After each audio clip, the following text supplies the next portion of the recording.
Friends, तो welcome back to my YouTube channel science India tech के इस episode में मैं आपका स्वागत करना चाहता हूं। आपने बहुत सारे ऑपरेशन देखे होंगे, जैसे में सर्जिकल स्ट्राइक, एयर स्ट्राइक या ऑपरेशन व्हाइट वॉश। लेकिन आज हम बात करेंगे इजराइल के सबसे खतरनाक ऑपरेशन, जिसका नाम है ऑपरेशन थंडरबोल्ट। यह बात है 27 जून 1976, बिंगुरियन इंटरनेशनल एयरपोर्ट तेल अवीव। इजराइल का यह एयरपोर्ट, जहां से एक एयरबस का जहाज A300 B4203 रात के 11 बजे उड़ान भरती है। इस जहाज में कुल 246 पैसेंजर सवार थे, जो कि मिस्र की राजधानी एथेंस के लिए उड़ान भरता है। इसमें ज्यादातर जो पैसेंजर सवार थे यहूदी थे, यानी कि इजरायली थे। करीबन 1.5 घंटे की उड़ान के बाद यह जहाज एथेंस पहुंचता है। अब इस जहाज को उड़ान भरना था पेरिस के लिए, लेकिन कुछ पैसेंजर यहाँ भी सवार होते हैं, जिसमें से 4 आतंकवादी भी शामिल थे, जिन्होंने प्लेन को हाईजैक करने के इरादे से घुसे थे। जैसे ही प्लेन टेक ऑफ करता है, वैसे ही इन आतंकवादियों ने प्लेन पर अपना पूरा कब्जा कर लिया और एक जो को पायलट की सीट पर जा बैठा, एक आतंकवादी को पायलट की सीट पर जा पहुंचा और उसने गन पॉइंट के ऊपर जहाज को पेरिस की जगह लीबिया शहर उतारने की डिमांड करने लगा। और वहां से उसने रिफ्यूलिंग करने के बाद, लीबिया शहर से प्लेन को रिफ्यूलिंग करने के बाद फिर से एक बार टेक ऑफ किया गया।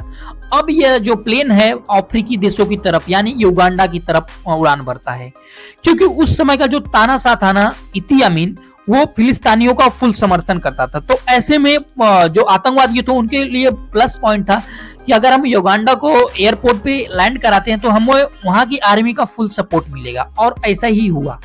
जैसे ही प्लेन टेक ऑफ करने के बाद युगांडा एयरपोर्ट पर लैंड करता है, वैसे ही वहां की पूरी आर्मी ने पूरे एयरपोर्ट को घेर लिया। इसलिए क्योंकि इजराइल की तरफ से अगर कोई भी ऑपरेशन किया जाता है तो उन्हें न्यूट्रलाइज किया जा सके।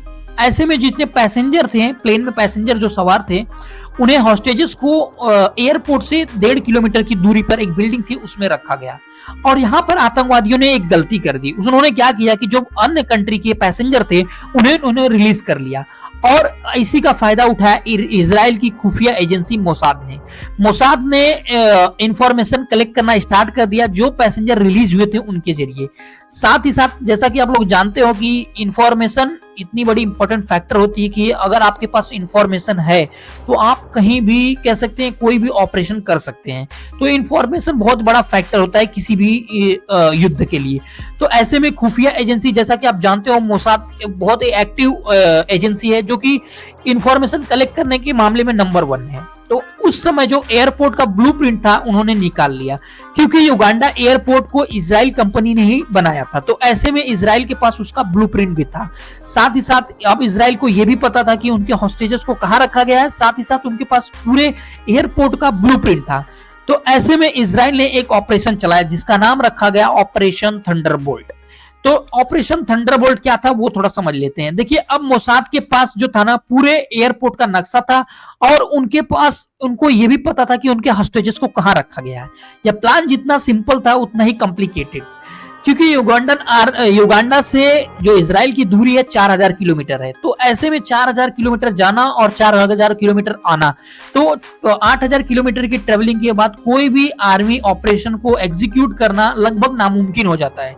साथ ही साथ प्रॉब्लम नंबर 1, प्लेन को बिना रडार में लाए लैंड कैसे कराया जाए, क्योंकि एंतवे एयरपोर्ट की बात कर ली जाए तो एटीसी का सपोर्ट मिलेगा कि नहीं, वो भी डाउट था।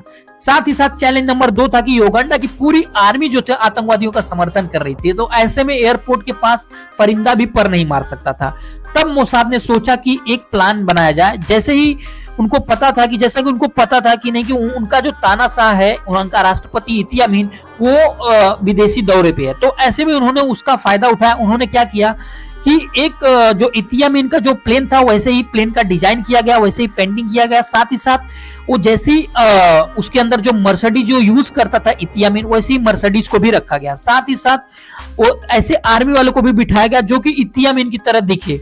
साथ ही साथ उन्होंने पूरा तरीके से कह सकते हैं कि पूरा जो मोसाद ने क्या किया कि पूरा जो प्लान था वो अकॉर्डिंग टू जो वहां का इदी अमीन था, यानी कि राष्ट्रपति का जैसा पूरा काफिला था, वैसे ही पूरा उस तरह से, मतलब पूरा की प्लान को उन्होंने बना लिया। उसके बाद प्लान को एग्जीक्यूट करने का दिन आया। देखिए, एग्जीक्यूट करने की बात कर लिया तो 3 जुलाई 1976 को इजरायली आर्मी ने 5 जहाजों के साथ, 5 नहीं 6 जहाजों के साथ उड़ान भरते थे। करीबन 1 बजे के करीबन उड़ान भरते थे। ऐसे में देखिए बहुत ज्यादा शांति होती, तो ऐसे में आर्मी भी कह रहे थे कि रेस्ट पे रहती है, ज्यादा एक्टिव नहीं रहती ऐसे टाइम में। तो साथ ही साथ इनमें पास 3 जहाज थे, उसमें कह सकते हैं आर्मी थे, और जो एक जहाज था उसमें मेडिकल फैसिलिटी था, और जो एक और प्लेन था कह सकते हैं 6वां जो प्लेन था उसमें रिफ्यूलर, एयर रिफ्यूलर था, क्योंकि रास्ता काफी लंबा था 8000 किलोमीटर। तो 8000 किलोमीटर 4000 किलोमीटर जाना और आना, ऐसे में एयर रिफ्यूलर की जरूरत पड़ेगी। तो ऐसे में एक एयर रिफ्यूलर भी था। साथ ही साथ जहाजों को फुल्ली इंस्ट्रक्शन दिया गया था कि जितनी भी जहाजें उड़ाई जाएंगी रात के समय में वो समुद्र तल से मात्र 100 मीटर की दूरी पर ही उड़ाई जाएंगी, क्योंकि अगर आप 100 मीटर से ज्यादा ऊपर जाते हैं हाइट पे ना, तो कोई भी रडार एक्टिव देख, जैसा कि आप जानते हो किसी दूसरे के आप अगर टेरिटरी में घुस रहे हैं तो ऑब्वियसली सी बात है कि उसका रडार सिस्टम एक्टिवेट रहेगा। तो ऐसे में इनको फुल इंस्ट्रक्शन दिया गया था कि जितने भी पायलट हैं उनको फुली इंस्ट्रक्शन दिया गया था कि 100 मीटर से ऊपर हाइट पे नहीं जाना है। तो उन्होंने 100 मीटर पे मेंटेन किया था। उड़ान के बाद वो इजरायली आर्मी के बाद रात में जैसे इजराइल आर्मी जहाज एयरपोर्ट के पास पहुंचता है तो उनको इस बात का डर सताने लगता है कि कहीं एयरपोर्ट की लाइट ऑफ ना हो। ऐसे में एयरप्लेन को कह सकते हैं एयरक्राफ्ट को लैंड कराना बहुत ही ज्यादा मुश्किल हो जाता। लेकिन ये जो रनवे था, रनवे की लाइट ऑन थी, जिसमें से पहला जो प्लेन था वो लैंडिंग कर गया। लैंडिंग करने के बाद जो राष्ट्रपति का जैसे काफिला गाड़ियों का निकलता है वैसे ही ठीक उन्होंने काफिला को निकाला। लेकिन युगांडा के एक आर्मी को शक हो गया। शक इसलिए हुआ क्योंकि जो वहां का राष्ट्रपति था वो अपना जो मर्सिडीज था, मर्सिडीज जो ब्लैक कलर की यूज करता था, वो हाल ही फिलहाल में उसने चेंज करके व्हाइट कर ली थी। तो ऐसे में एक सैनिक को शक हुआ, उसने फायरिंग करना स्टार्ट कर दिया। काउंटर फायरिंग में उसे ढेर कर दिया गया। साथ ही साथ युगांडा एयरपोर्ट में 1 से 1.5 घंटे के अंदर पूरी जो वहां की आर्मी थी उनको पूरी तरीके से, जो यहाँ की इजराइल की जो आर्मी थे एकदम कह सकते हैं पूरी उनके ऊपर टूट पड़े, और बहुत ही कम समय में उन्होंने पूरे जो एयरपोर्ट पर अपना कब्जा कर लिया। अब उसके बाद जो था बी एक्टिवेट करे, प्लान बी को एक्टिवेट किया गया, क्योंकि जैसे ही एयरपोर्ट पे इन्होंने लैंड करके फायरिंग स्टार्ट कर दी वैसे एयरपोर्ट की पूरी लाइट बंद कर दी गई, एयरपोर्ट पूरी तरीके से बंद कर दिया गया।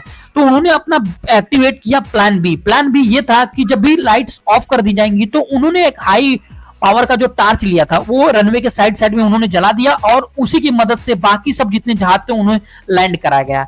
करीबन 8 घंटे का ऑपरेशन चलने के बाद ये एयरपोर्ट को इजराइल से कब्जा होने के बाद जो इजराइल की आर्मी थी वो हिब्रू भाषा में बात कर रही थी। हिब्रू भाषा देखिए इजरायलियों की भाषा है। ऐसे में जो हॉस्टेजेस वहां थे उनको पता चल गया कि हमारी आर्मी आ गई है, क्योंकि हिब्रू भाषा इजरायलियों की मोस्टली कह सकते हैं वही भाषा यूज करते हैं, हिब्रू भाषा जो इजरायली होते हैं। और अब बारी थी रिटर्न आने की। देखिए इजरायलियों ने डिसीजन लिया कि हम यहाँ से जब निकलेंगे तो हमें कोई काउंटर ना करे, इसलिए उन्होंने क्या किया कि वहां पे जो एक स्क्वाड्रन थी मिग 21 की खड़ी थी, तो उन्होंने पूरी मिग 21 की स्क्वाड्रन को पूरा डिस्ट्रॉय कर दिया। साथ ही साथ उन्होंने एयरपोर्ट के ऊपर कह सकते हैं रनवे जो था ना उस पर भी बमबारी कर दी एयरपोर्ट उड़ाने के बाद, क्योंकि वहां पे अगर रनवे को खराब नहीं करते तो कोई भी प्लेन उसके जरिए वहां से टेक ऑफ करके उन्हें काउंटर कर सकता था। साथ ही साथ लास्ट टाइम पे वहां के एक आर्मी को गोली लग गई जिसका नाम योनातान नेतान्याहू था, जो कि इंडियन आर्मी का कह सकते हैं आर्मी का चीफ था, वो शहीद हो गया।